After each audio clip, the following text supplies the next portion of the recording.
Harada makes a new studio, Twix KO's new fuse, and possibly interesting future, as well as MK2 being better than MK1 movie. We'll find out in today's review. Welcome to Double Tap. This is Mash Those Buttons podcast dedicated to the FGC. This is episode 432 with an asterisk, as we guys have been recording for this episode 4 times in the last month. We have literally done 4 shows now that we've had some issues on, so sorry for being away for quite some time. There have been some incredible real life things that have popped up that have kind of screwed our release dates on things, so sorry about that, but we're back. Hopefully this time Meza doesn't delete his part of the show and we can actually put on an episode. But yeah, Meza's back this week. Hey, what's up, bud? That's kind of messed up. I kind of got called out. I mean, hey, I just gotta tell it to you how it is, though. I just gotta tell it to you how it is. Didn't I get that like beating like all over the week? Yeah, no, I just feel it wasn't enough. It wasn't enough. Now we're gonna let the audience like call you out on it too.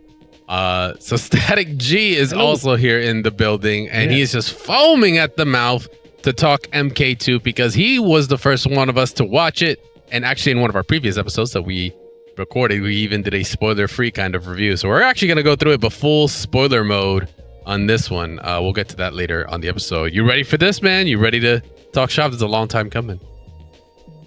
Yeah, sorry. No, I just have plenty of people in my house that keep making noises as if I'm really free, but I'm actually quite busy right now. I was so confused. I thought you were looking around like, is somebody gonna pop up? And just like, yo. I thought he saw some shadows, you know. Yeah, I heard a noise as soon as you asked me, and I'm like, oh, getting ready for that door to just bloom, and I'm like, grandma's coming and busting in, like, get over here. Yeah, no, it's just me and my brother, so it's like, who's making noises? Yeah. All right, so let's get started. If you haven't already, guys, make sure to follow the show at Double Tap FGC on all social media platforms. Make sure to check us out on YouTube for a video version of this podcast. Let's get into it. We've got plenty to talk about. Off the rip, 2XKO. This is fresh off the press. This just happened. I think the patch was on the 11th. Today, this is being recorded on. For me, it's the 13th. You guys, it's the 12th. So it's been about 1 day.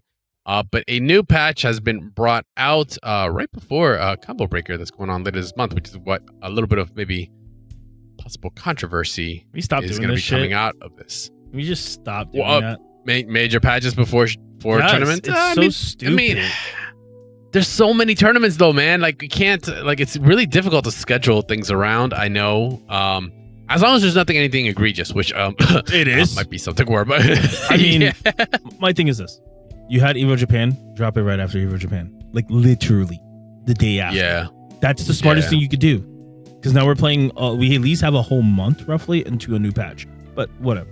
Yeah. Being a competitor, you have to be able to have, like, all the time in the world and, you know, not work and do everything else and have a life. Hey, man. And make no money doing it. That's the name of the game. Name of the game for that top 1%. That top 1%. I even can't say 1%. It's like 0.1% of the percent. Yeah. So new patch 1.2.1 is out. It's dedicated to features that have made it better to be a duo, including a new fuse, a dual matchmaking system, in-game voice chat for duos, and basically just overall making, once again, duos. I don't know how many times I gotta say that. Just overall better. There were some buffs, nerfs, and adjustments that did go down with the cast, as well as some components such as Fury and Break. We're not going to go too crazy on that because I really want to laser focus on really the biggest component that has been added, which is the new fuse, team fight. Off the rip, I mean, I love the idea. Once again, you guys can always check out the video version to see whether or not I knew about this, like maybe months or maybe even a year in advance. Who knows? I might have seen videos about this before. I usually blink twice right at the camera right now. And you'll know whether or not I actually knew about this. But regardless, if I knew or not, team fight, like I said, is a new fuse that lets both champions on a team fight simultaneously for 7 seconds. Activate this by pressing team or the tag button, any normal attack, light, medium, or heavy. And once both are on screen, you know, you could just beat the crap out of your opponent, right? There are some rules. Obviously, you both need to have a bar of super meter, at least like one each. So a total technically of 2 bars gets used up for this to happen. You can only do it on the ground, so i.e. the OG X Factor Marvel 3 style, right? Can only do it on the ground, can't do it on the air, would be kind of insane. You can cancel attacks into it. So simple, just like special cancel into this, which is kind of cool. So you can throw out a button if it's blocked or if it hits. I believe you should be able to cancel right into it if it's following those same rules. Just full disclosure, I haven't had a chance to check out the patch yet, but Meza, you can probably talk to that in a little bit. While team fighting, your champions can use supers, but we can't use ultimates, so no level 3s. That would be kind of insane. The team using team fight won't generate meter while it's active. Also, I think smart, because imagine if you did have that, you're essentially doubling up on your meter gain while this is happening for those 7 seconds, which is wild.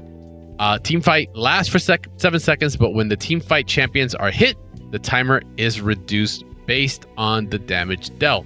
So it isn't a end all be all. You're just gonna get mauled for 7 seconds. You can fight back, kind of like the meme. Get beat up. And you're like, yo, fight back, fight back. Fight back.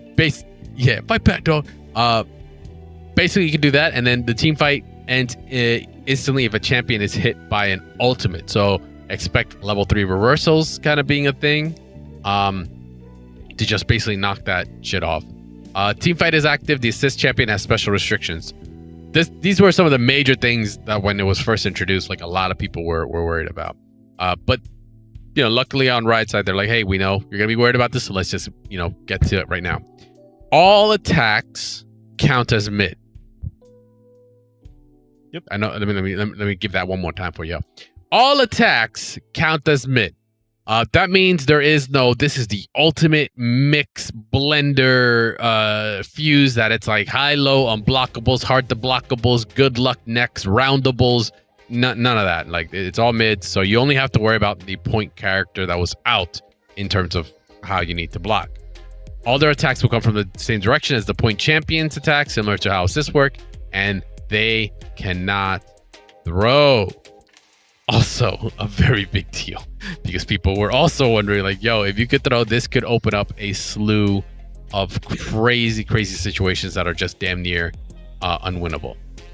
Now, mind you, like I said, the rest of the patch is hitting a bunch of quality of life things. One also being a replay takeover, which is like super sweet. I cannot believe they added this. I'm so stoked. I fell in love with this kind of replay system with like AC plus R. I don't know if you remember, but like when French Bread did that port for AC plus R, they had like the takeover for that, and it was like just amazing to do. So I love that they incorporate this. But like I said, everything else QOL, some buffs, some nerfs, but the main thing is this fuse. This is what's gotten the scene up in arms. Meza, you've got a chance to play with it. What are your thoughts on this fuse? It's cool as hell. It's fun. Wow, that was crazy. That's it. Damn, well, cool. This is so insightful. He's getting his thoughts together because he's like about to let loose. You got to understand, it's really cool. No, it is a cool concept. I think it's good for content creators. I think it's good for new players. I think it's good for just overall, I wouldn't say health of the game, but I would say it makes the game more fun, right? Because they do want to lean towards more duo-based fuses. Yes, you could use it as a solo. It's a lot harder. I consider it to be like the BB Tech cross activation. It's pretty much the same thing. It's just worse. But in this format of the game, it's not. It's actually really bad for the game, in my opinion. On the competitive side, I'll say it that way. On the competitive side, terrible. Yeah. Okay. So why do you think that? So mind you, like, right, the intention, right, that they've been pushing like crazy now is dual play, right, for quite some time. I mean, of course, you can always play the game single player by yourself, like, 2v1 or whatever, or 1v1. But they're really pushing the dual play component of it. Bounties when it comes to tournaments, right? Like, if you're the highest placing duos, you get an extra kind of pop bonus for doing that, which is cool. And just really pushing the idea of that. This fuse is like the first one that's kind of like geared specifically to kind of like be like, hey, 2v2, like actual two people is probably going to end up being the move, or we want you guys to really embrace that. And that is what's causing some ripples right now, right? Like in terms of like competitive. So like what's this fuse really doing? And mind you, this is all like very early day one speculation and what we've just seen. This does not mean it's doom and gloom. We're not trying to put down anything, but it's just like what it's kind of creating and what we've already seen is what people are. So I'll start off by saying this. For the casual player, this is a very fun way to interact with a good friend or meet someone online, and you guys have been playing. There's opportunity to play together and not just fight each other the whole time. So it opens up that door where interactions that you want to have, like with other people, as in the game, it's more fun, right? So now you're not stuck in this point where you're like, I'm blocking forever. It's like, oh, activate. Yo, we get to go ham together. It's like playing a beat 'em up, right? Which is cool. Yeah. You're allowed to like sandwich people. You're allowed to just apply all this pressure. Granted, the second character, the assist character, the second player is now kind of hindered a little bit because there's no grabs, high-low is not there, but that doesn't matter. Yep. You're both on the screen. You're both having fun. You're jumping your opponent. Casuals. What? That feels amazing to do. The 2x KO actually has purpose now for 2x KO. It's now actually 2x KO. Like you're actually trying to KO your opponent with two people at the same time. So that's really cool. I think that's the aspect. It does relinquish a lot of pressure on one person to carry the team. Now it's both players can feel like they're carrying the team, which is great. On the competitive side, this is some old hunk of junk bullshit, okay? This is the stuff that you would want to see in the game, and I get it. I tell people all the time, it's not polished. It's a live service game. It's not supposed to be polished yet. It's supposed to just be out there, and we're supposed to experience it for what it is. Right now, we are in the alpha/beta testing of this Fuse. I think it's cool, but when you have two very distinctively strong players who pick two very distinctively strong characters in this meta, which it's been everywhere, but right now you see characters like Braum, you see characters like Teemo, you see characters like Yasuo, Echo, everything's still getting played. But what this does now is we're going to start seeing things get honed in on very hyper-specific character team compositions, right? So you might have 2 or 3 different team compositions that are very scary, that can hold you in block stun forever. You call an assist, you're probably going to die. It's probably not worth it, right? So push blocking, and this kind of goes back to my theory, push blocking is really, really bad in this game. And until they fix that, it's going to be prevalent. Any new Fuse that comes out, anything that comes out that destroys the factor of defense, because now this game is 1000% offensive, it's very hard to have an interaction in this game, especially the way team fight works now, is, which they have to do something about it, the ability to be able to activate on block, and the most you can get from what I've heard is plus 15. That's insane. First off, it's also something you can activate back to back with no cooldown as long as you have the meter. Most people aren't going to spend meter on supers anymore. They're going to spend meter on team fight. It's like the most oppressive version of what casuals don't want. So it may be fun from probably ranks Emerald and lower, maybe Diamond and lower. But once you come across two players, and we haven't even talked about solo players learning how to play with it effectively, but right now you have like high level players who are just fucking around with it, and they're destroying people by just doing a little bit of half-ass communication. Imagine when you have someone like Enzim and Sonic Fox or the twins, and now you don't get to play the game from like, I don't know, a game, like at least 20 seconds in. If they've touched you with one character, they have 2 meters each. You're never playing the game. That character's dead. Just pack it up. And it's bad because the one thing that I felt like they were trying to get rid of was on block, not getting shit to die pretty much. You saw them change that with Darius. I've seen the footage. Yeah, it's kind of back, and it's 10 times worse. So it's like, did they succeed or did they fail at what they were trying to fix? I like the idea that they're willing to take a risk, swing the bat, hope for the best. But I think they have to have they have to have some plan to go, all right, maybe this was a little bit much. Maybe we need to like dial it back before a big tournament, which is going to be impossible. That's where it's also getting interesting is like, mind you, just some quick heads up, like this kind of mode where like two characters on screen to then do things, like it's not new. Like this is literally like right out of the book of Marvel vs. Capcom 1, where you were able to like do the, you know, come on, like, you know, you called two of your heroes and what was it called? Cross tag or anyway? I forget Was it cross what it counter? was called. No, it wasn't cross counter. It was one of them. Anyway, Can't escape from crossing fate. No, I'm kidding. Dual one. Anyway, yeah, like that component, it gets like a little funky, but it gets even crazier from what I've seen already, where, you know, this particular fuse now is able to, like, if you have your other champion out and say you're comboing the opponent with your point character, if your opponent bursts and your point character gets hit, the other character can still block it and then still count it as a burst bait, and you get blocked. So it's like instant. It's like it's literally burst safe the entire way. Like, and you don't fly. Granted, yeah, and granted, it's not intentional, right? I'm pretty sure this Riot is not in making it intentional that this is what needs to be done, or rather, what kind of interaction this is.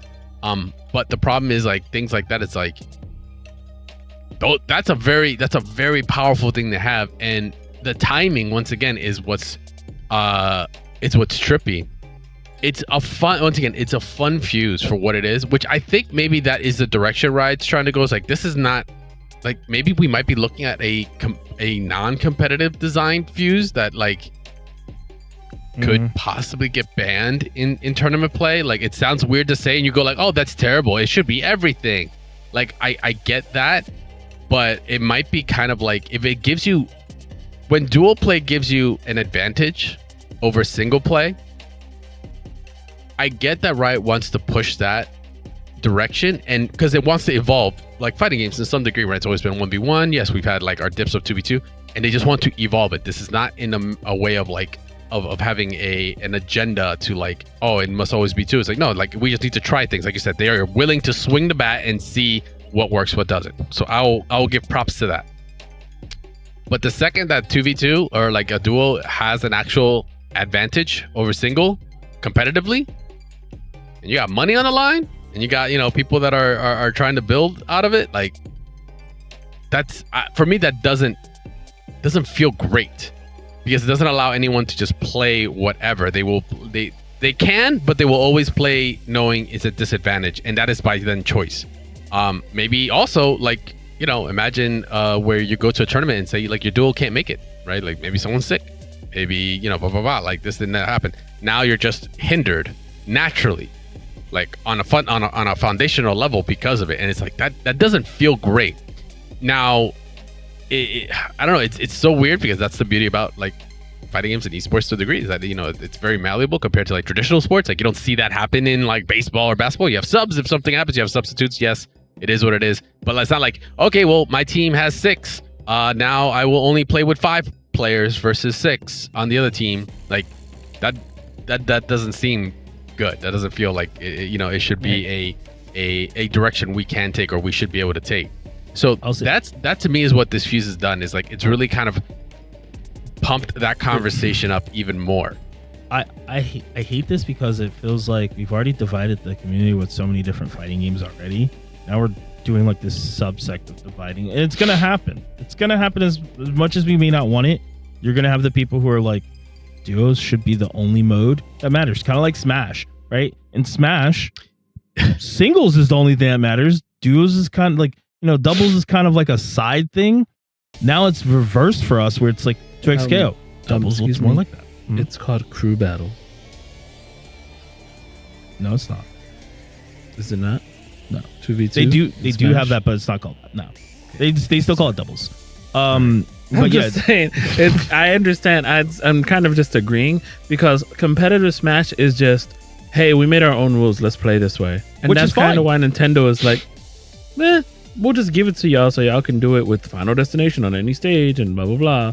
But like, they like for their game to be played a certain way, but they also added the option for it to be played a certain way. So that was going to be. But again, if people want to make sure if it's competitively viable, sure, why not? Then put it in there. But if not, I mean, honestly, if a tournament's coming in 2 weeks, things can get found out within that time frame, but it's still kind of new. Here's the thing. You have people who are already pre-signed up as duos. That's great. They're the only ones who are going to be at advantage if they use this. Or no one who's... I mean, I think they are. I mean, look at Enzym. I have to use them as the basis. The Twins and Enzym and Sonic Fox. Going to Frosties, they weren't fully 100. Like, the Twins were winning everything in Japan. They come over here, they get ninth place. Guess who they lose to? Another duos. Who's the only duos that makes it to top 8? Fox Enzym. Oh, wait. What comes with Evo Japan? Same thing almost. Right? They almost make it to losers / grand finals where it matters. Like, they're sitting in top 8. It's doable, but now we've just given them super ammo. And I'm not against it. What I'm against is you didn't give anybody time to go, hey, maybe I do want to go to duo here for this event. This is the next big event. If you're telling me, let's say $20,000 is on the line, and you just buffed the significantly only doubles players, that sounds crazy. Yes, single players have technically been winning everything, but they got 2 brains. Doubles was not, yeah, like you're fighting 2 brains, and you're dealing with new outcomes, right?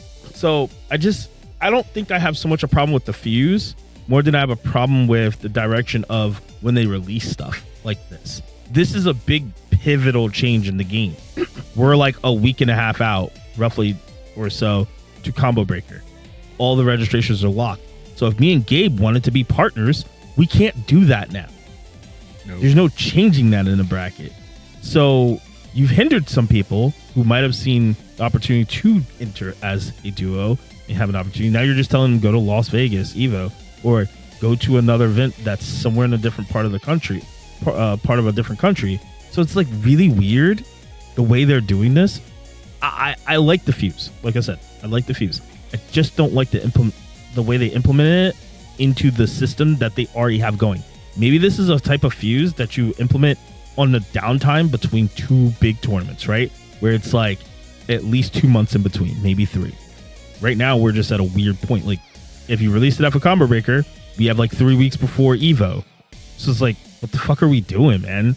My honest opinion, I just don't get it. I like the game, but this kind of deters competitors like myself away from it, and I'd rather just go play something that's more bullshit. This has made the game super kusoge. Like, we thought that people were complaining before. Wait until you start seeing ranked when people are really going to start complaining. When they actually start trying to take it a little bit more serious to get wins to be in Diamond or Masters or Grandmasters. It's going to be a whole different story. Or if they're even fixing the system where you have some people who are at the lower end, like Emerald, fighting Grandmasters because there's not enough people on right now. Or Challenger. That's always funny because I keep catching Challenger guys and I never find out until after I look. But one more note on this on the fuse, and then we'll take a quick break before we get into the meat and potatoes of an MK2 review. But the one thing that I'll give props as well to the fuse though is I think overall, like I said, competitively it's definitely gonna shake some things up. But in terms of the game holistically, like the experience of someone going online, dual queuing, getting in, playing this fuse, right, and actually joining a random to join a random, I think it's going to create some really awesome moments and kind of create like a much better environment for people to kind of play together, which I think overall, once again, competitiveness, I said it a million times before, yes, we're a component of the overall population of people playing, the player base, but we're always the smaller percentage, right? Like overall, they do have to look at it as the game being fun for everyone, as much as they're also looking at, how much they can support the competitive scene. The game needs to still appeal to the casuals. And like you said earlier, Meza, I think this is a fun fuse no matter what. I think the additions of like how they're implementing it will need some tweaks for us competitively, but putting it out to the wild, getting an online lobby, queuing up with people, and then just going ham, I think it's going to create a really fun environment. So I think it'll be fun then. All right. And with that, guys, we're going to be taking a quick break. When we come back, we're going to be talking some MK2 movie review. which is going to be full of spoilers. So if you don't want to get into that, you can skip a little bit ahead. But till then, we'll be right back after this break. All right. 2X is making some interesting moves to see how we can make the game even more chaotic, but we'll see how that ends up right before Combo Breaker. And you should have stayed tuned for that. We'll talk about Combo Breaker on next week's episode when we talk about the attendees list. But let's jump into what I think is going to be a really fun combo, because it's very rare where we get to actually talk about a fighting game movie, let alone we're going to have 2 this year that we're going to get into. This one being the second of the new reboot for MK. MK2 came out and we have all watched it. What do you got? So I just need to preface this right now. Yeah. It sucks that the episode of me and Meza reviewing the last trailer didn't go up because we pooped on this movie, but we were also very hopeful. And now Meza was like, oh, it's going to be campy. I think it'll be funny. By the way, spoilers, but I'm not going to get into spoilers right at this very sentence. But I saw it last Monday before everybody else, and I brought in some details that I liked the movie. I thought it was the best MK movie out of all 4 of the movies, and I felt as though that it was there was one fight that was the best, and then it's better than all the rest. Not to mention, I mean, that sounds like a Pokemon song. Anyway, that's in a nutshell kind of what we talked about and where we're caught up on. So we're caught up. The thing is, these guys were supposed to find out what fight I was talking about, and also to compare it to my review, which I also gave it an 8 out of 10. So, Dre, take it away. Before you do that, I will also state, he also stated that this was better than the very original first Mortal.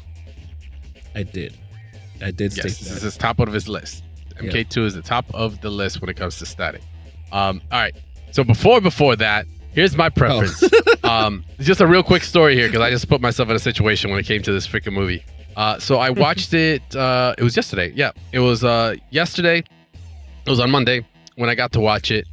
And me and Christy, aka Source Pop Tart, we went to check it out around 4 in the afternoon. I got everything set up. Once again, I'm here I live out here in Germany.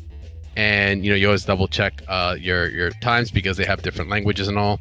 So I'm going through all the ads, all this and that. We start the movie, and the movie starts with the final fight for Edenia, right, where Shao Kahn comes to invade and such. So we actually get to see a little bit of origin there. Bro, King Japanese. Jared starts speaking German, and there are no subtitles. Oof. I went, oh no. Get up, walk right out. No, dog, fuck that. I was like, I looked at her, she looked at me. I was like, yo, I paid for this shit. I'm watching this. So quick premise is I ended up watching fucking Mortal Kombat 2 in German with no subtitles because you know what? Listen, for me, I was like, hey, it's Mortal Kombat. I know this fucking IP. They could be like swinging whatever, showing stuff. I'll know exactly what the fuck the plot is. It's MK. Like, how difficult could the movie plot be? Like, come on. Stock and blocking, it's showtime. No. Bro, fucking, I still hear Johnny Cage call Raiden Gandalf and shit. Big Trouble Little China. Like, there was still translations that were happening. And plus, hey, mind you, I'm also practicing German, so I can actually like kind of understand it pretty well. That's funny. So my experience was I had to watch it in German and be like, okay, I'm pretty sure they're doing this. The small little details, like the whole point of the amulet and the Raiden part, like I didn't really fucking get at first, and then I had to actually like watch a review afterwards or check out like details afterwards to understand like the little story points. And I might have missed some jokes. So like when everyone else in the theater was like laughing, I'm like, ha. All right, cool. That was the joke. I was looking at her like, that was hilarious. Wait a minute. Oh, so the Baraka scenes, you did not have any idea what they were laughing at. Oh man. Not they really. Were the better scenes. Wow. Yeah. You have no idea. So I am a little bit on a disadvantage there where like those small beats, but I was really more focusing on the story and trying to see like where it was, what the characters were. So it really got me to focus on the fights, the presentation, the overall just like design of it and like how the pacing was. So it got me to really focus on other things. So just to premise that this was, I was like, you know what? Fuck it, we're doing this live, bro. I ain't coming back because the next viewing was like in 4 hours, so I wasn't gonna wait another 4 hours. So yeah, I was nah, son. So I got things to do. I got 2x KO patches to check out. Well, I mean, just to really quickly give you. By the way, I'm quoting y'all, so if I curse, I'm just quoting. Johnny Cage introduced himself as Johnny fucking Cage. Johnny fucking Cage. Right. That's still that still came out like that in English. Oh, even okay, in the great. German. And after the nut shot, Baracko's like, "All hail Johnny fucking Cage." Yeah. Okay, so you got that. Okay, at least. Yeah, I got those components. Okay. Yes. That was one of the funniest moments of the film. I think the entire film. I actually like Kano a lot. I thought Kano was. Kano's great. Still great. Kano had a pretty big back. Kano had a pretty big back in this movie. Not gonna lie. But yeah, let's go into some of the quick things. Did you did you feel like it was actually kind of like an actual Mortal Kombat movie this time around? I'm gonna say we're gonna do a lot of comparisons between MK1, the reboot from 2021, and this one. Did it like really feel like an MK movie? Because for me, I felt that way because we got into fighting really quick. Even these little subtle components, which whenever to give you guys a heads up, once again, spoilers starting right now. So if you have not watched the movie, please skip this segment so that way you can go enjoy the movie and then come back later and check out the review. But the different champions from each realm go to fight each other. Even the little things like, one of Raiden's champions, like when Sonya had to fight Sindel, like her being selected, she was blue, Sindel was red. I was flipping out because I was Bingo. like, yo, this is like a character select screen. This is so fucking sick. The first thing the rounds, I was like, yo, these guys really listen. They were like, yo, we're gonna just fucking run it, and we're gonna run it to make it feel like what a tournament like this would be like. That was one of the things that I talked about last week. Again, sorry, y'all, but that was one of the things that I was like, it improved upon. It simplified something that's not hard to do. You know what I mean? Like it simplified the fighting to a T, and it just gave you little Easter eggs of all the little stages where they would transport to. Oh my God, the stages. We'll get to that. We'll get to that. But this time around, it was a tournament. We got to see a tournament. But to answer your question, yes, go. I just want to say I love that they jumped right into it. It wasn't too much backstory on shit that I did not want to care about. Not as much setup. Arcanas. Look, I knew exactly what was going on. It was like, Katana's father. Okay. That's young Katana. Okay. And that was the through line throughout the entire thing. Katana is the main character. Oh, I thought it was going to be Johnny Cage. And Katana. But it's mostly Katana. Johnny and Katana. It's a mix. Johnny is supposed to be the audience, right?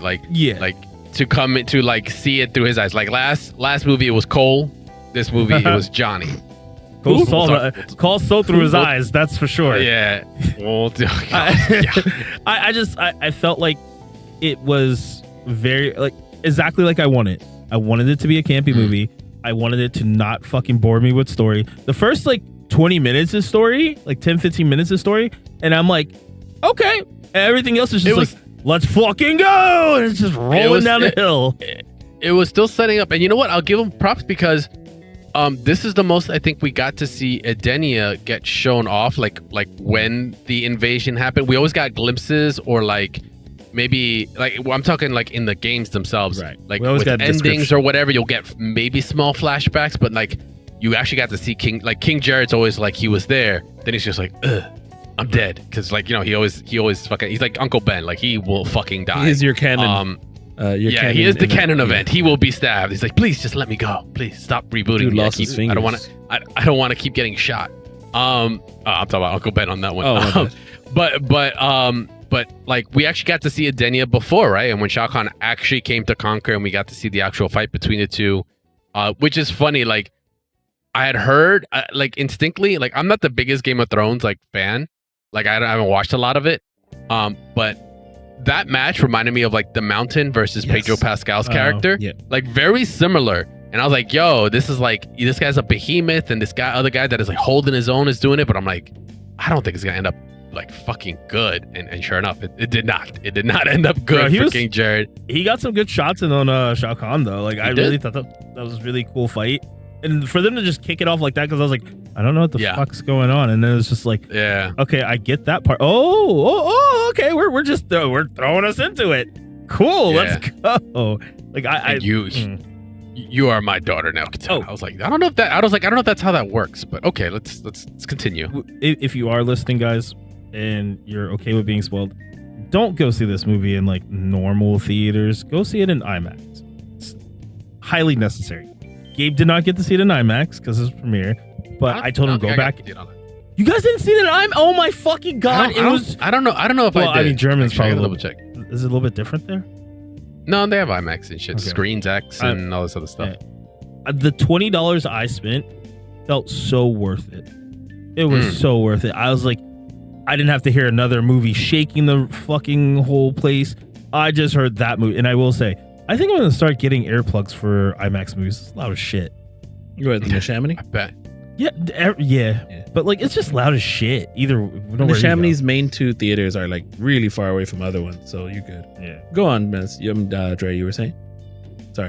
Yeah. So really, like if we want to just like plot out the story real quick. So we got to see Edenia get conquered, and then the movie. We're not gonna go to every single detail, but we'll just hit some of the story beats, right? Like we get set up, and now Shao Kahn's trying to then conquer the Earth realm, and they even set up like everything about it was I was just relating to the games, like the counters of like how many fighters were available. It looked like round counters to me, right? Like I don't know about you, but it's like the blue ones and the red ones, like 5 and 5. They needed a 5th fighter. That's where they go get Johnny Cage, and Johnny Cage is like this OG kind of like Steven Seagal-esque 80s action star. And you got to see, what is it? Cage of Fury, that video where it was like one of his movies, and he actually wears the jacket from like MK, I think it was MK11. Yeah, from MK11. 11 story mode, yeah.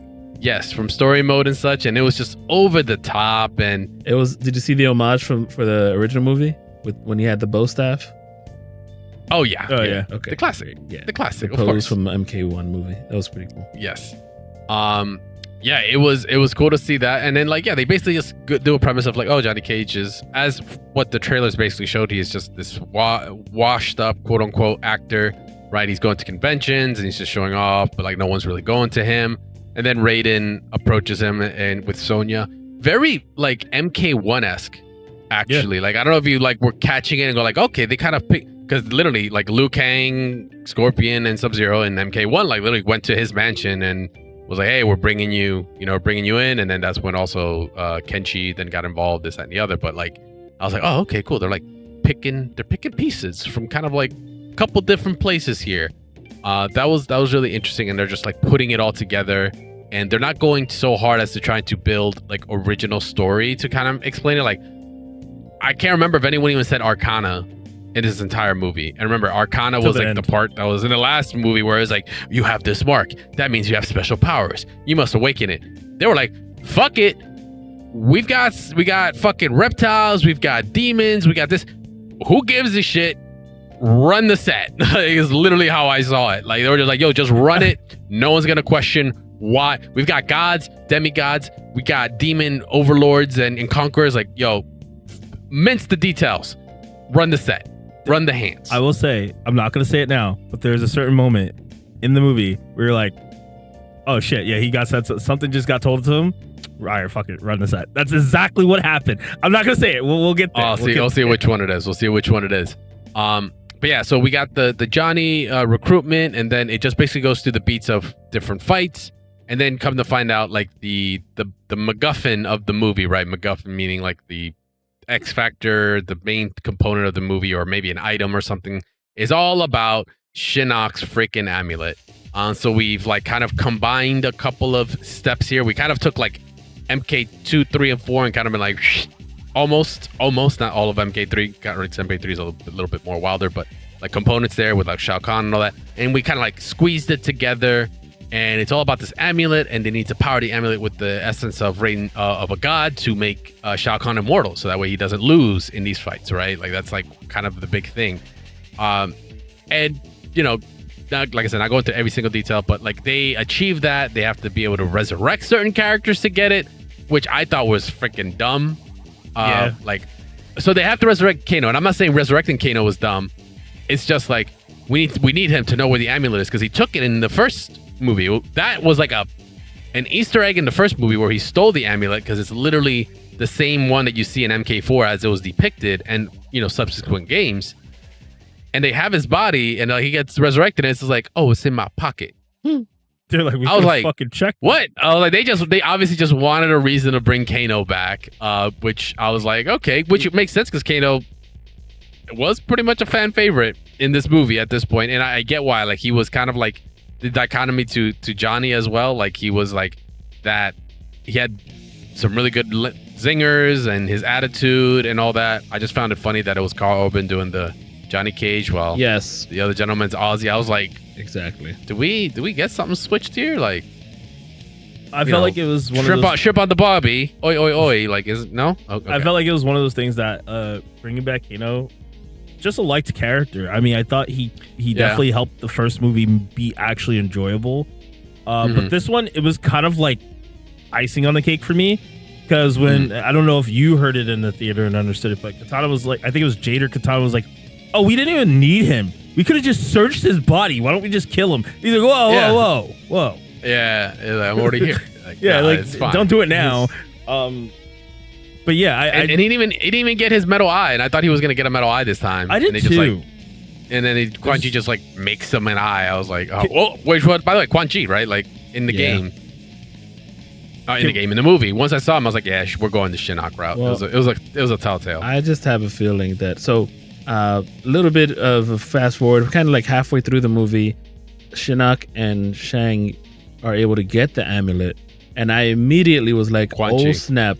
Yes, thank you, Quan Chi, and I immediately thought of the Deadly Alliance because I thought they were gonna set up something there, but no, they gave the amulet over to Shao Kahn, and which made him basically immortal or healing factor cheater. Yeah. But classic Shao Kahn. Yeah. Cheat, Yeah, so I was a fan of that teasing.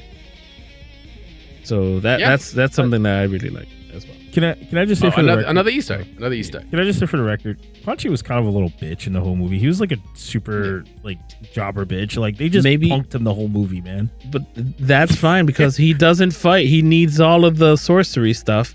Yeah, but I think when he gets the amulet charged up and uses it on himself is when he'll get all of the. Okay, that's fair. Spells. There's definitely some deep stuff in here with Quan Chi, especially if you know the lore. That he kind of plays that part because he's just manipulating. He's a master at that. But for me, Shang Tsung was underutilized because he could have teleported, turned into anybody and killed anybody. But he was like, was it weird? He had like the least amount in the movie. Like he was like, I think he had like 3 scenes. It felt like. Yeah, when he showed weird. He showed up. Fight. He went to go like do something later on, and then what was the fucking second part? I don't even remember. No, like he for some reason he was on the throne and Jade caught him, and that scene literally did nothing. That scene was fucking random. I don't understand what the scene was. Like I understand that Jade broke the stick to break the seal from Shao Kahn, but it was still like what that was so stupid. Did it mean? I don't understand. Like, it was very weird. That's my one gripe, that there were some things they didn't explain. Go on. There were pockets of like, okay, cool lore, I get it, but then there were other components of what? Like, what the fuck does that like the whole breaking the amulet thing? Like Jade, you said she breaks her staff, so Jade being Katana's like historically she's usually her guardian, best friend and all that. She has some allegiances to Shao Kahn because Shao Kahn brought her up from like the slums and such, right? So that's why she's like, she ends up turning in Katana, right? That's like the crossroads she's on. But like, when they have to destroy the amulet, and at this point, Noob Saibot, which we already know is in there because the trailer's already spoiled that. It's Bihan resurrected and such, which once again Quan Chi does, which he does do in the lore. So I'm like, all right, cool. Like we're kind of, we're still keeping on pace here. So that's what's up. And he has the amulet and they have to break it so that way Raiden gets his powers restored. And it's like Jade comes in and then she's just like, pew. Yo, like she doesn't do that in the game. It's like her, Kano, and freaking and Scorpion are like all shooting it to destroy it, but they can't. I just found it was so out of place for me. I was like, this is weird. And then there's like sprinklings in other places where like Johnny then gets his power and he shadow kicks it and helps break it, which some people that don't know MK lore are like, That's weird. Like, what was that about? But then you realize, like, they explored that in MKX and all that, where it's like, oh, he's actually from a descendant of monks that were they were trained, and the goal was to like prevent an elder god like Shinnok from coming back. That's what the green aura is. That's why him and Cassie can do it and shit. And I'm like, oh, cool. So there is a link to Shinnok. That's why they beat his ass in MKX. But like the average person doesn't know that. They're just gonna see him go green and go like, yeah, like a normal karate character. I just if they made the sound effect, that'd be great. Yeah. But look, Shang Tsung had his part where I felt like he was underutilized. That's fine. I can't even say he was a bad character because he just wasn't used. Jade, on the other hand, I was fucking rearing in my seat by the end. I was like, she seems like a cool character. I was like, I like her. She's not bad. And then once she broke it and then did the little like swing, I was like, oh shit, it's about to go down. And then she goes down there and then she just jumps down and just does that. I was like, you fucking useless piece of shit. Yeah. I was like, and how did you even switch sides? There wasn't even anything that the side switching is crazy in this movie. Like, there was nothing that enticed it. Shang Tsung was like, now we could kill Raiden. Let's do it. And he's like, I need to help them down there. Sends her, and I'm just like, oh, she's just good guy now. We're here. Random. Yeah. That's my only gripe with the movie. It was pacing in some areas for sure. I had a gripe with Scorpion, just all of Scorpion. Just make Scorpion really cool. You didn't like the run the set moment? Oh, that's because all they said was Bihan's alive. He's like, oh, fine. He said Bihan, everything's all run the set, bitch. Where you at? My thing is just like you can write a movie about Scorpion. Obviously, the first one was, but it's just like I don't like the costume. I don't know. It's just you can make him a Power Ranger, cover up his face, make it a younger guy, and make him cool. I'm not gonna. No offense to my guy from The Last Samurai. He was one of my favorite characters in a movie, but he's not very young. I'm gonna call it what it is. I will always like Scorpion, but man, there was only like one cool fucking moment in that whole fight, and I'm gonna say what it is. It's when Noob Saibot literally once, Scorpion's like, get over here. Noob Saibot's like catches it and then fucking throws the hook all the way down and spinning. I was like, oh, cool. The most badass part. And then everything else was like, Scorpion's kind of fucking whack in this movie, bro. I'm not even gonna lie. There was some weird cuts in this movie, like no pun intended, but like he does the dual spear thing where Scorpion hits Noob Saibot and his clone, and their legs are like chopped. Yeah. And like you see their legs get chopped, and they're like, oh. But then they cut next to it, and like Kano's walking, and then all of a sudden they're like standing again, fighting. I was like, hold up, did we miscalculate a cut here that these guys should be on the ground or healing or something? They're already on their feet. That felt like a trailer moment or a reshoot. By the way, I think the reshoots were the Baraka fight, because some of the fights inside of the tents felt like a little bit separated. They were really funny, by the way. But it's fun. Like, they were. Those looked a little bit like reshot, because again, I think they reshot his entire body. Baraka's, that is. But speaking of young, how about Cole? Oh man. So you know what? Let's jump into. We'll save Cole because we need to go into the fight scenes, and he'll have a component there. So let's jump into, like, I mean, really, before when we finish off, like, the story, once again, it kind of does revolve around Kitana more than anything else. Like, she is the overarching character that does end up fighting Shao Kahn at the end and actually killing him, right? And she becomes queen of Outworld. That's, Edenia, whatever you want to call it. I just hear the ending. Yeah, that happens all the time in MK. It's like another kind of event. Eventually, she does take control. But like, the story in itself was like, I'm not really going into MK for the story. Let's be very clear. Like, I was there like, yo, give me some fight. Yes, I want the tidbits. I want to be able to point at the screen. This like, connects. They said the thing. That's the thing. I know what that is. Oh snap! They're gonna show that. That's so cool. But I'm like not really like expecting character depth here. It's, yo, we gotta fight. One of us is going to fucking die. I don't want it to be me, unless you give mercy. I'm down for the story. It just doesn't have to be complicated and dumb. Which honestly wasn't. And it wasn't, right? Because they kept it simple. They were like, we already set up the first movie. Sorry that the movie was just exposition. Sorry. We had to get through that. But we had to go through that. Here's what it is now. And again, I was saying it all the time before. The first movie just was just doing, and again, give it grace with the pandemic stuff. But the second movie just felt like it was showcasing the technology we have now to actually make a brutal movie. But when it comes to story, like, I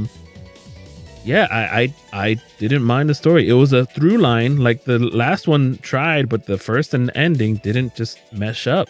It was just the first and the ending. And the middle was a totally different movie. This movie was a through line of story between two characters that are just trying to find their way, and it ended up meshing well and actually doing what it needed to do. Hey, you killed my dad, I'm gonna kill you back. Okay, great. Hey, I gotta join these fighters. I'm gonna join these fighters, and I'm also gonna find my power. Great. Not hard. Yeah. I'm also not difficult. He said, Hollywood, hire me. Yeah. I'm right here. All right. So, like I said, the story, not the biggest component. I think it's like the weakest part of the whole movie itself. Let's jump into one of the biggest things, which was the fighting. The fighting in the original one was just lackluster on many, many occasions. Original, I mean, you got MK. We're talking about MK1. MK1. 2021. I'm always comparing it to the previous one. I'm not comparing it to that shit was trash. Yes. To the masterpiece of 1995.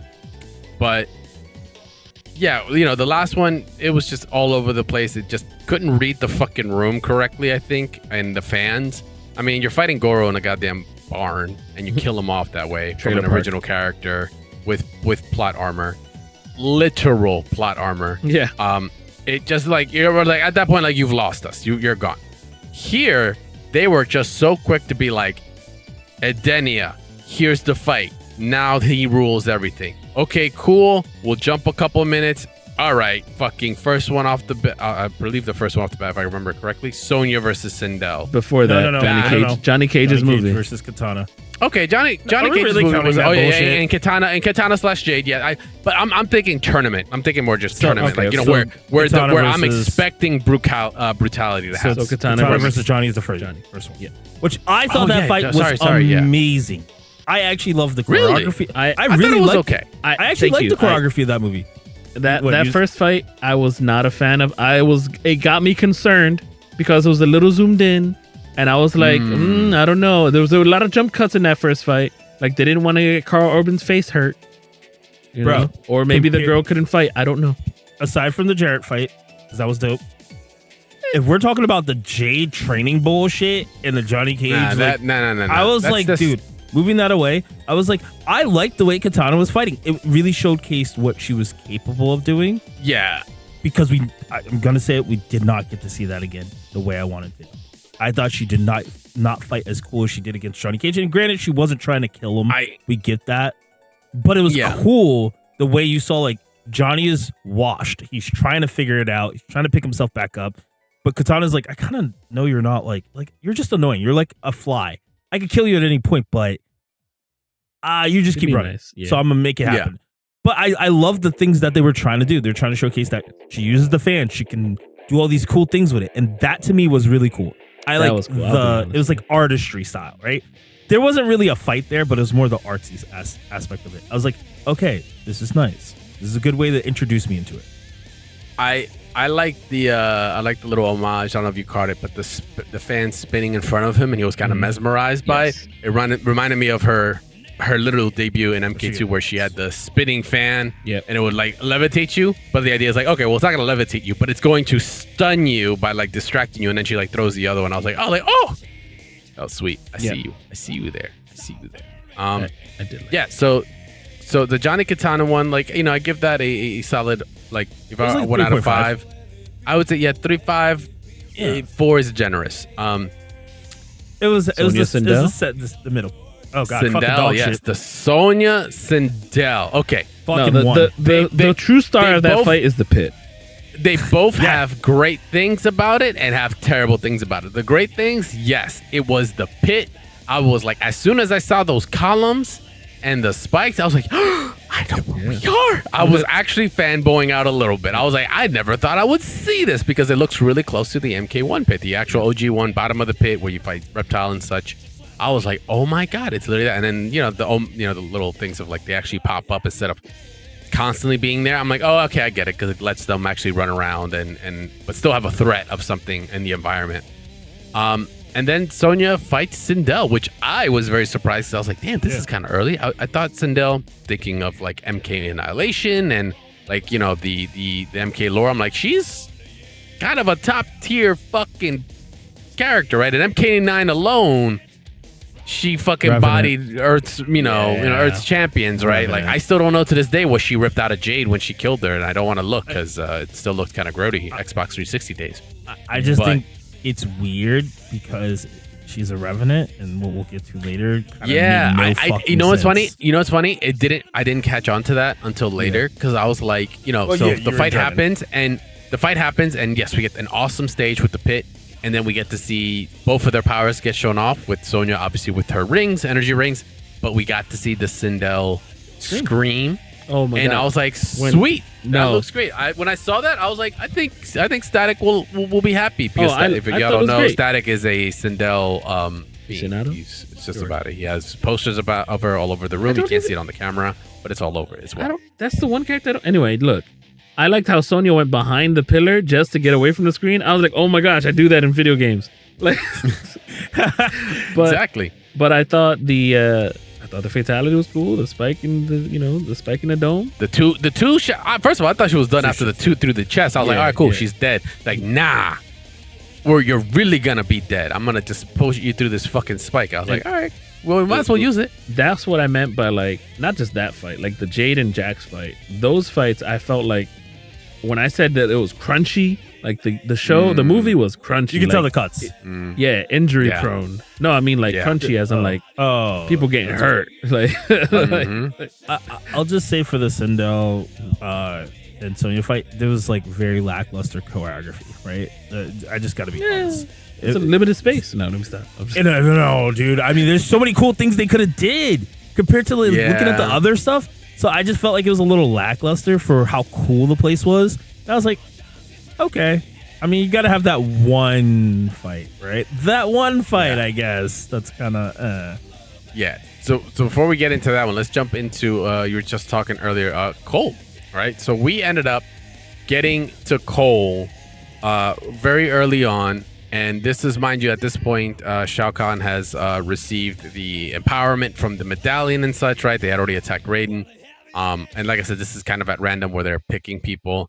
And we get another great freaking stage to show up that, once again, I was in the theater and I was just like, oh my God, there it is. And it was the pit, or excuse me, the acid, what's it called? The actual official name. I'm trying to I want to say the flesh pits. The flesh pits. No. I don't think it's the flesh pit. Then it's it's MK2 stage 1. Deadpool. Thank you. Deadpool. The Deadpool, which is basically all this acid that's around, and this has been an iconic stage since Mortal Kombat 2, when it first came out. And we get to see it, and it's pretty damn close. And I was like, wow, that's sick. We get to see Cole. Mr. Cole Young, he's in there. Right, Mr. MK1 plot armor, let's go. They did some training and such. They showed that he's getting even more, getting stronger and all that, which is great.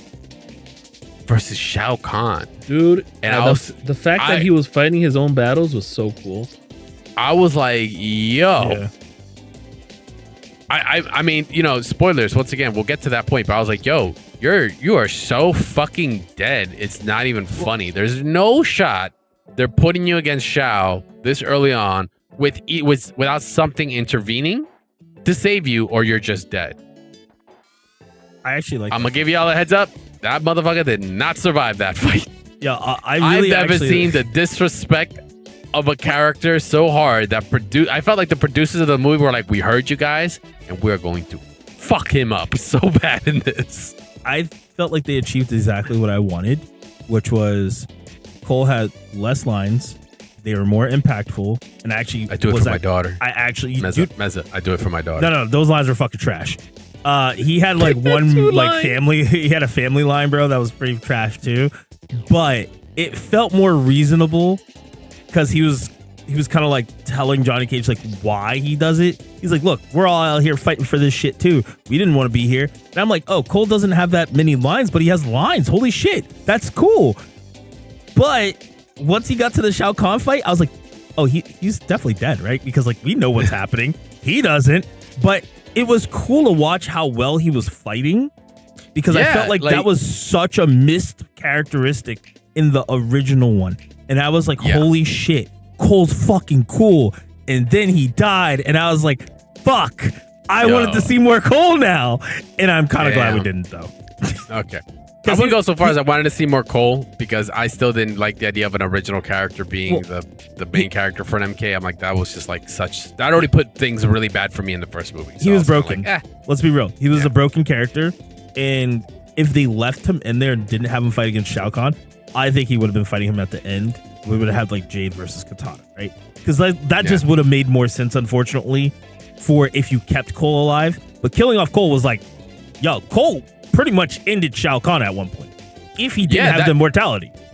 Thank you for pointing that out. Like, I will give props to the character. Like, he held his own, and there were so many moments where he did mess up Khan, and if it weren't for the medallion, he probably would be in severe trouble. Might even be defeated. And but hey, in classic Shao Kahn's like, I gotta cheat. Can we you ain't cheating, you ain't winning.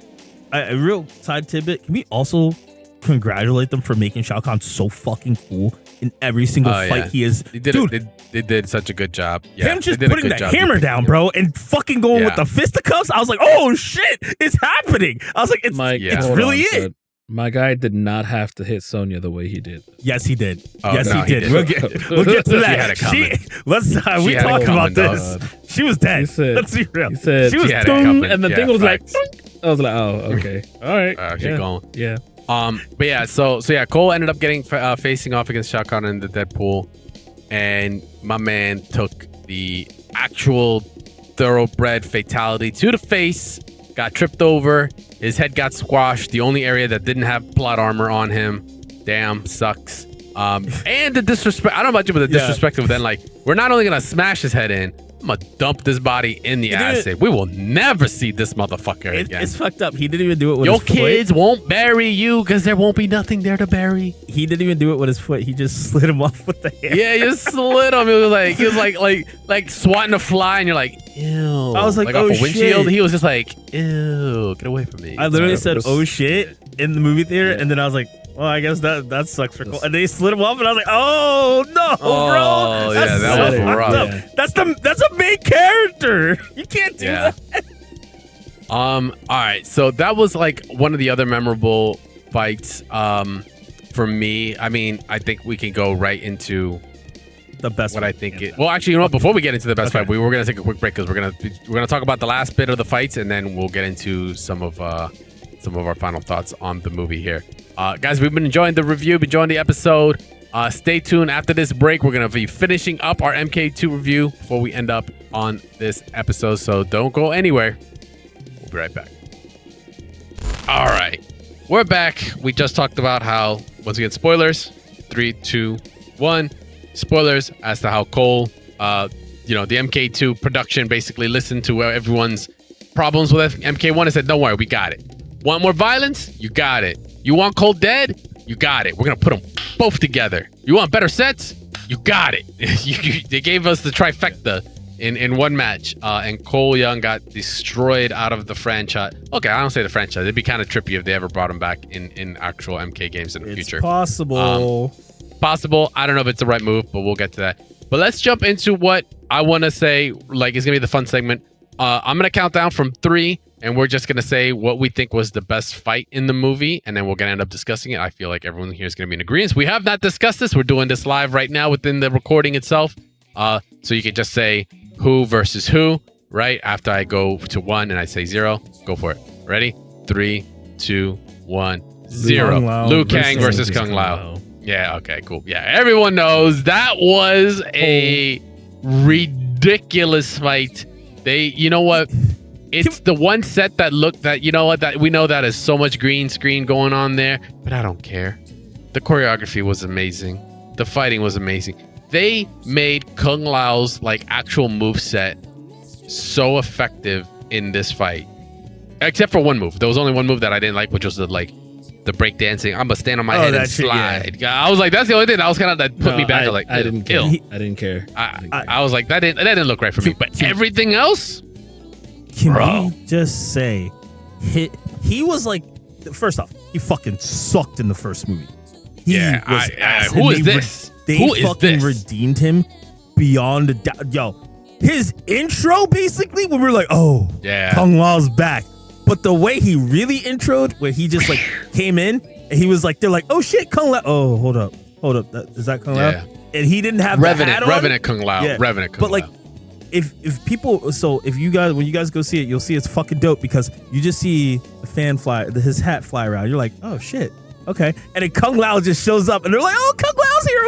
Whoa, hold on, Kung Lao's here. What are you doing here? Next thing you know, cuts somebody's neck, and he's just standing there, catches that shit. He's like, what's good? Who won it? Who won the beef? And they're like, and of course, Liu Kang's trying to decide. And then finally, when it happened, oh my god, bro. That fight scene might be the fucking fight scene of the year for any martial arts. And I watch a lot of martial arts movies. That shit right there, I was like, oh my god. I was like having tears coming out of my eyes. I was like, this is so fucking cool. I got goosies everywhere, bro. Peak. It was good. The stage, like I said, homage to, once again, I can't remember which version of the stage, but I think it's the one that you actually fight Noob Saibot in because it's blue versus usually it's red. Ultimate Mortal background. Every trilogy. Fucking move was used way more appropriate than I've ever thought it would be. It was also the portal from MK2, and we fight a hidden character. Yes, exactly. But yeah, they were just like, what does the character do? Yes, control the hat, absolutely. But what else? Oh yeah, these are his martial arts moves. He got the swing. I forgot the motherfucker had to teleport until he started utilizing. I was like, oh my god, we're here. But no slouch on Liu Kang though. We got to see bicycle kick. We got to see the flaming kick as well, the flying kick. And everything else that he brought from there. I mean, we saw a lot of Liu Kang doesn't have stuff. Yeah, Liu Kang doesn't have as extensive of a move list as Kung Lao. Let's be real. But shit's potent. It's about quality. But he was hitting the blocks with he was blocking he was just smacking the hat back a couple times. I was scared. I was like, bro, you're gonna get your arms cut off. The steez was insane. Anytime Kung Lao got to put the hat on and he got that tilt, you don't see the eyes, and it's just the brim. I was like, thank you. To me, if you see his eyes, you're already dead. You know what I'm saying? He did a little string with the. He puts his fingers on it and slides. You're like, oh, this is about to go down. It's too raw. I can't tell you how many moments I actually was on the edge of my seat thinking like, yo, Liu Kang could actually die here. Like, I mean, it wouldn't actually shock me. I was wondering how it was gonna end, and then when we got to the point where he basically was setting up his Kung Lao was setting up his fatality, which is the buzzsaw on the floor. I was like, okay, Liu Kang's gonna like stop it or something. But then when he got hit, I was like, I actually fell for it. I was like, yo, he's letting him go. Yeah, like this is gonna bring him back. And all of a sudden he went. I was like, no. And he pulled that boy in. And did the raid. I don't know if you've seen the raid, but the raid, the OG original raid, there was that one where he brought the guy and he like fucking snaps his neck and he's like looking at him when he did it and he felt really bad about it, but he watched it. Liu Kang basically did the same thing, was just like, nope. And you buzzsawed yourself. Woo! That was raw. That was an incredible fight. Best fight of the entire film, I want to say. I liked how I was like, man, this fight is not ending yet. And I kind of don't want it to. And it keeps going. And I'm like, I'm fine with this. We're not jumping to any other fights. We're not doing anything else. We're just letting them go. And I'm down with that. That's cool. Just run it. Right. I just love that they were able to, and I'm going to say it, it's nothing like the Noob Saibot fight versus Scorpion. I really like the conversation that they have in between the fight. It's never long enough to the point where you're like, yo, get back to the fighting. But it's never short enough that you're like, damn, they didn't have nothing to talk about, right? They had 100 things to talk about, but he just little increments and it's back to the fight. You're like, shit, I want to listen though. Wait, you guys got to talk it out. Hey, wait, but you got to fight it out. It's like all these little things. I'm just like, okay, well, how does the fucking movie compare to this? The rest of the movie. Yeah. It's kind of hard to say.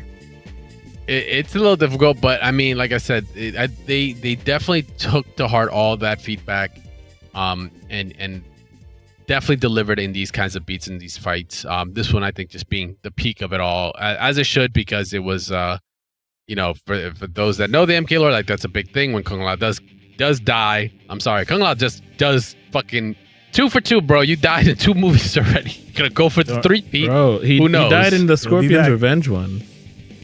He was just dying. Oh yeah. He died in that one He got too. chopped in half. Like, and he died in MK. Died in MK9. Got his neck snapped. Right. Because of Raiden. Every time it's because of Raiden. I remember in MK11 where they meet the Liu Kang and Kung Lao meet the Revenant selves, and then Kung Lao is like angry. The Revenant, he's like, Shao Kahn snapped my neck as such, and then like the other Kung Lao, he's just like, oh my god, like he's holding his like, oh god, but no. Even in the future, what is it? Shao Kahn in 11 was like, you're not even worth snapping your neck or something like that. Snapping your neck wouldn't be worth or fun, and then he throws him in the water. Yeah. I just want to also state, because I don't know if you guys knew this. I told Gabe this, but Quan Chi was Jared Leto. No. Yes. No. Yes. No, I don't believe that. You dare. Go ahead, look it up. No. Damon It Harriman. wasn't. I thought it was. Oh wait, Jared Leto. no, sorry. No, it's Damon Harriman. It's Oh, the sorry. I'm same thinking of Marvel. Something guy. that's coming out for Marvel. My bad. My bad. look, I got it computer, mixed up. My like, brain what? was Nah. like on full cylinders. We were talking about Marvel a little bit ago. Yeah. All right. Yeah, I was that guy's gonna weird. say, bro, that was gonna get crazy. All right, so back to it. Right, let's wrap up on in terms of the movie itself.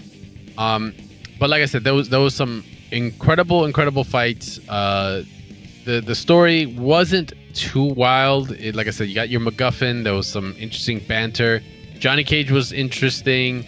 I think he was solid. I really don't know overall about Johnny Cage because Katana really was the main character. To be fair, it really was about her and the choices she was making. Johnny Cage was just supposed to be like. Actually, I don't even know if S'mores, like, who came with me to watch the movie. Like, I don't know if she even watched the first one. Like, well, the first one was on HBO Max only. So Johnny Cage was like the equivalent, was her to be able to see things like, through his eyes, right? The audience, at the end of the day. But like Katana was like, the whole purpose is like, it started with her, right? In the movie, it literally starts with her and her dad, and it ends with, like kind of like an Avengers Assemble ass walkout. Right, but like the final fight, it ends. The actual conflict finishes with her, right? So the whole arc really is with her. It's just we have all these other characters. But then there was just some fucking weird things. Like speaking about Liu Kang, like Liu Kang, Sonya versus Shao Kahn, and Liu Kang actually getting stabbed, right? And by all intents and purposes, should be dead. But then was like, I was told I'm not the chosen one, and then he just flies off. I literally was looking around like, what the fuck was that? Like, I wanted to stand up and be like, yo, what just happened? Like getting stabbed and stuff. Like, oh man, he's gonna die too. Like, okay, they're all gonna be revenants. They're gonna go the MK9 route, which is MK9 into MK10. I'm like, okay, cool. That sets up a third movie if they want to.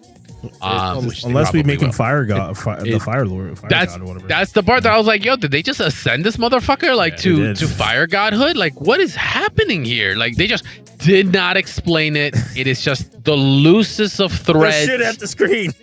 Yeah, I was just like, what just happened? Like, this is not my like fight. I left with more questions in certain areas than I did with than before, which was just like fucking weird.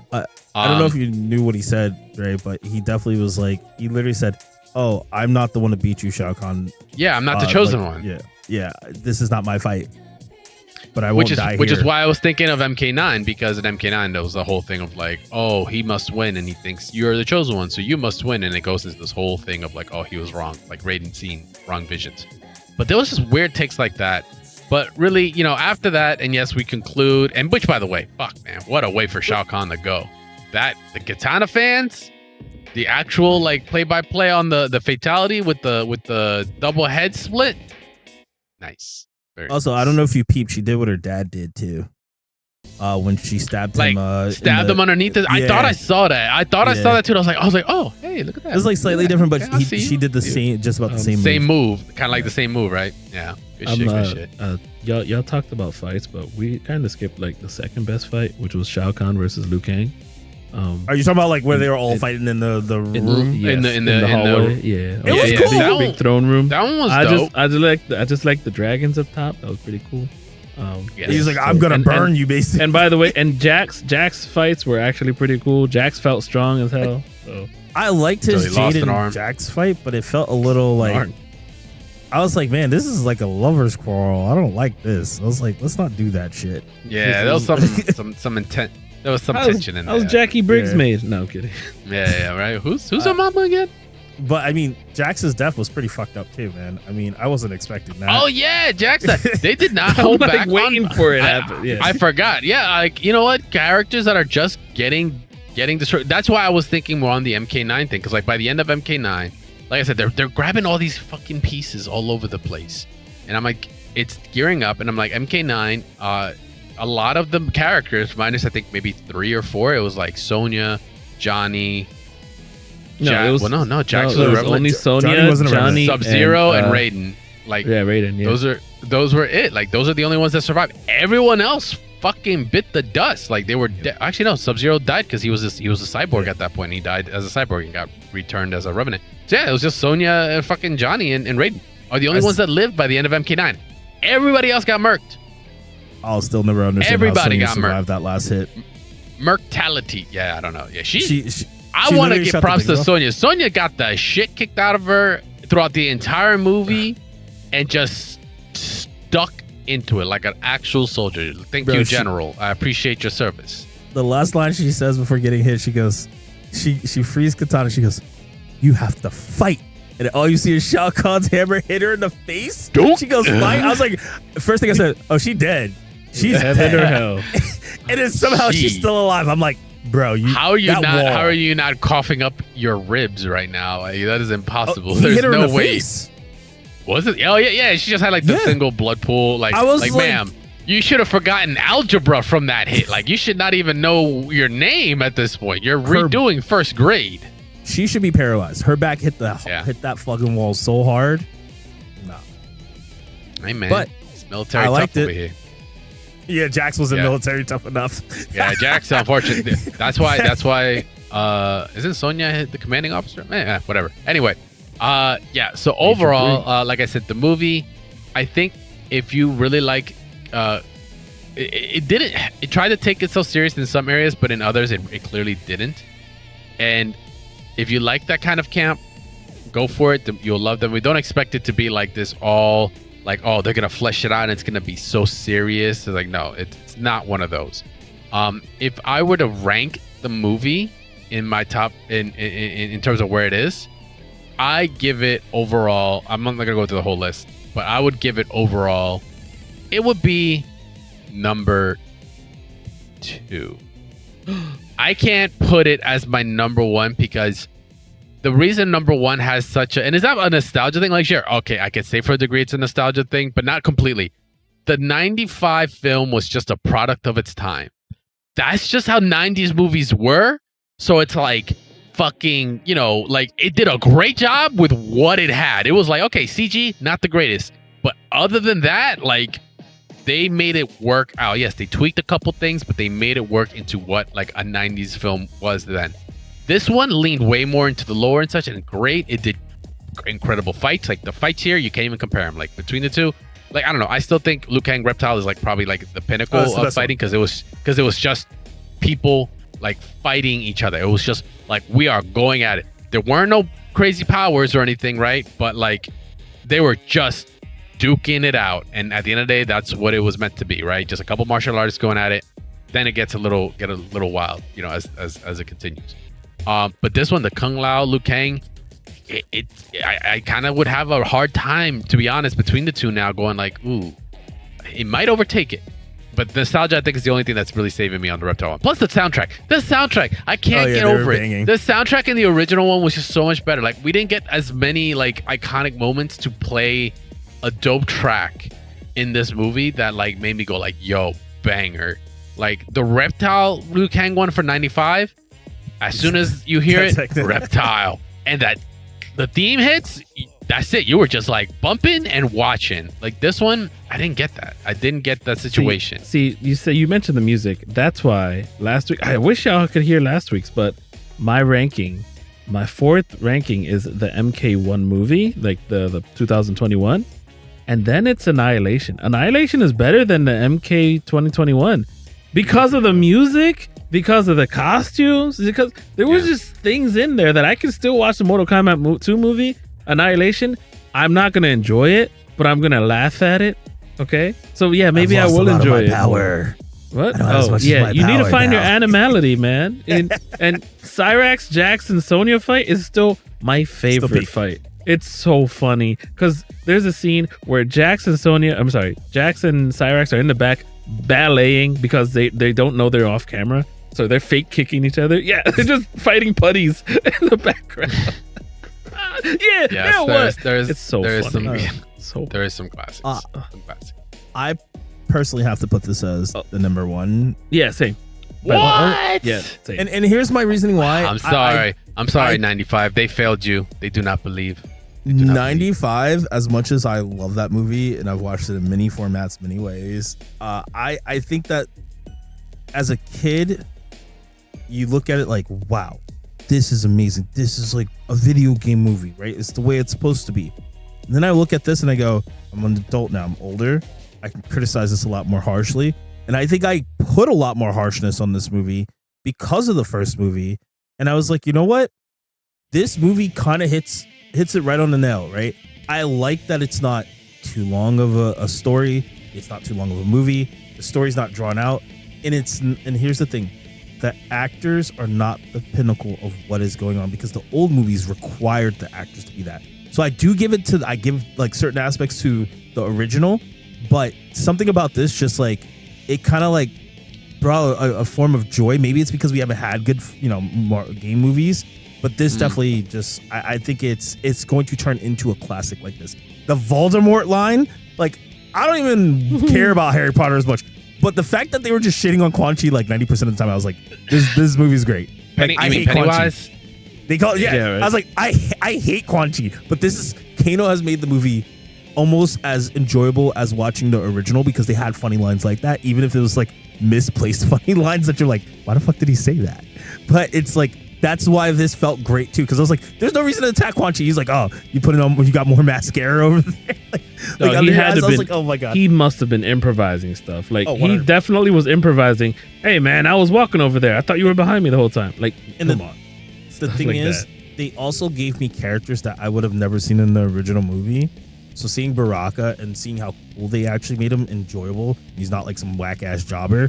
Versus like Kano felt like a fucking jobber in the first movie. Where I'm not even looking at Kano in this movie as like a fighting character. He's more of a comedy relief. Whereas the original, he does seem more Kano-ish, but he was kind of whack, bro. They like killed him off so fucking fast. I was like, pointless.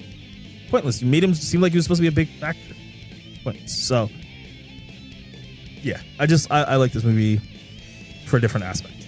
Number one. Okay, we got 2 1s and a number 2. I mean, overall, I like the direction. It's interested in the scene because it ended. The movie ended up with like, oh, we're gonna go rescue our friends once again. Kind of the MK9 setup where they want to bring back their fallen comrades. They're gonna be revenants. Quan Chi's gonna be involved. Shinnok's gonna be involved. We'll see. I doubt they'll do some weird time shift thing because, for the next MK Kids or whatever to happen, that's like a 20-year gap. Like that gets a little too wild. But overall, I think this was the movie 2021 should have been from the beginning. Like if we would have had this first, we'd be in an insane situation right now with the second one. But they learned. They gave Cole the hammer, quite literally. They just tossed him to the side. Toothpaste, bro. Oh, bro, crazy. Before we gave wrap him the it up. hammer. They gave us the fight. They gave us the gore, and I think they gave us a solid foundation to continue. All I'm gonna say is good luck, Street Fighter. Yeah. The pressure now is on Street Fighter, which we'll probably get into later in the year. Maybe we'll do a year-end comparison of how we felt on the two. Maybe we'll end up watching them again and do a side-by-side comparison. But Street Fighter in October, we'll be doing this again, and then we'll find out how it measures up and see who ended up taking the dub. Because these two guys have been, I don't think it's anything official, but they've been back and forth between the actors in here about, like, obviously I would say they're joking, but I feel to some degree, there's always truths in jokes, right? Some degree of it. Like they feel a certain kind of way. Good fucking luck, Street Fighter. I don't know how you're selling that Ryu, bro. And I like the character. I like the actor. But holy shit, that storyline so far. Ryu's not the problem. I love Cody Rhodes, but I cannot stand Cody Rhodes' guy. Yeah, it's getting worse and worse the more I and look at Bison is getting even worse and worse. So Bison better we gotta just see the movie, man. We gotta see the movie. We did the same thing to MK. Maybe that's that's the luck. We just gotta shit on it, and then it's gold. We'll see. But if you guys have had a chance out there to watch Mortal Kombat 2, what did you like or didn't like about it? We'll be posting up this question for the question of the week this week, as long as this episode goes out, on our Discord as well as on social media and such. We want to hear from you guys. We'll love to find out. We'll talk about it on the next episode and come back. Is it, top 2? Is it top 1? Is it your 5th? Let us know how it ranks as well on your list of MK movies that are out there right now. Currently, I say, what is it? It's 5, right? We have 95. We have Annihilation. We have 2021. We have obviously MK2. What's the 5th one actually? I felt like there's a 5th one we're missing. Conquest, is it? Conquest? That's a series, isn't it? I think so. Isn't that's a series? Jeremy Johns brought it up in his video. It was just like, nope, this is my favorite one. And I was like, okay, maybe whatever. It's only just 4. But regardless, let us know what you guys think. We'll be posting this up. There's a Machinima one, which I enjoyed. Oh yeah. Was it? No, that was Michael more Jai of White, and it was a series. Yeah, Michael Jai White. That was more of a series. 9. I'm thinking movies. I don't think there's anything else. All right. But with that, guys, that is gonna be it. I know we took, I think, a little bit extra, but it was quite a lot to get into for the MK2 review. We'll be going on with a new episode next week. We appreciate you guys hanging out with us. If you haven't already, make sure to follow the show as well as following my awesome host. You can follow the show at DoubleTapFGC on all social media platforms, as well as on YouTube, where you can find a video version of this podcast. Make sure to hit subscribe to find out when a new episode comes out. Of course, we'll be on your favorite podcast platforms of choices, man. Just make sure we're everywhere. Go check us out. Like I said, make sure to follow when a new episode goes live. If you haven't already, make sure to follow my awesome hosts here as well that have been on the grind, checking out the movies and just giving out the truth bombs where they need to be told that. Check out Meza at MezaFGC, of course, on all social media platforms as well as on Twitch. What you got going on, sir? I think you're on your Invincible Versus grind right now. Dropping an Invincible Versus video, and then also going to be... I've been helping some people learn how to play fighting games a little bit more, so I'm going to kind of talk about the state of health of how to be better at, how to improve yourself with playing. Go. Tight. All right, make sure to follow Static Gorilla at Static Gorilla as well. What you got going on, sir? You got TNS, you got tournaments you're going to. What's going down? I knew that sneeze was going to happen as soon as you got to me. I knew the sneeze was coming. No TNS this. Well, yeah, no TNS this week, but definitely next time. However, I'm trying to start streaming a bit more of the fighting game training modes. Somebody told me I should play 100 games of each game, so I'm getting into that. Like, you know what I mean? Like sparring. If I'm going to take it seriously, do 100. So have I been counting? No, but that's the limit I'm trying to get to. So there you go. So once again, make sure to follow him, Static Gorilla. You can follow me at CrashTagVS, and normally behind the Double Tap FGC social accounts. So if you want to say what's up to me, feel free to do it. I'd either tag any of us out there. We appreciate you guys that do that when it comes to articles, content, especially some of our awesome members that are also creating some content out there. Shout out to Big Syfe. I saw you tagging us on that. Appreciate that. And also, once again, if you want to get involved on the community, doubletap.gg/Discord. Come join our awesome community. Posting up, I think one of the latest things that came out, which I want to give props to as well and give some congrats. Somebody made their way, I think it was on the Guilty Gear thread. Shout outs to K2L Nick. Made themselves to platinum on Guilty Gear Ladder. Accomplished it the other morning. So, Plat 2, excuse me. Won't be long till Diamond now is what they said. So absolutely be on the grind. He is a Milia Rage player. So I think Diamond is well within your reach, man. If you can't block her mixes, it is free. But congrats to you, homie. And once again, get involved. Check out our awesome community, doubletap.gg/Discord. Post up articles, post up videos, anything you want us to check out. Post it up there. Come say what's up. Come hang out. Come play some matches. Have a good time. I've been Crash. That's been Meza. That's been Static. We'll have a new episode for you guys next week. We appreciate y'all hanging out with us. And we'll see y'all then. Peace.